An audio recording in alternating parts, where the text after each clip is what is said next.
First thing we want to do is jack the vehicle up, put it on jack stands, and we'll pull our tire off. Now this vehicle was in a little crunch, and you can see it bent our inner tie rod. The outer tie rod is probably okay, but we're gonna replace it anyway. It also bent our lower control arm. We'll replace that in a different video. Before separating our tie rod from the knuckle, we're gonna break this jam nut. Mine is a 24 millimeter.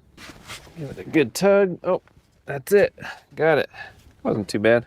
Now we'll take off this nut is a 15 millimeter. Because we're replacing it, feel free to hit on the stud if that's what you need. I'm gonna tap on the knuckle here, cause some vibration. That's all we needed to get it off.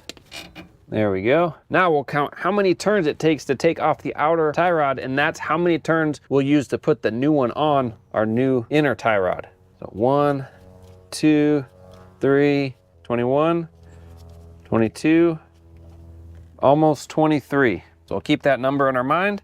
We'll thread on our new outer tie rod. I believe we were about 23 almost. Yours may be different, and this will get us just in the ballpark. Gonna get in alignment anyway. And there's 1, 2, 3, 22, 23. Just jam that down. Okay, we'll put this in our knuckle. Just like that.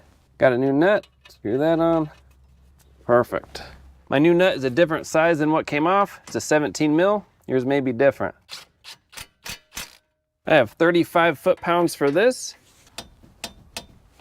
and 66 foot-pounds for this. And because it's getting in alignment and I'll have to crack this loose again anyway, I'm just gonna go good and snug for now. Well, that's it. When you do take it to the alignment shop, it may drive a little funny. That's because now your toe is out. So the alignment shop will take care of that. Just keep that in mind as you're driving. It may steer a little different. Once you take it to the alignment shop, they align it. It'll be right back to the way it was, and you're good to go. All right, thanks for watching. I'll have links in the description for all the parts and tools used. If you have any questions, comments, post down below. See you on the next one.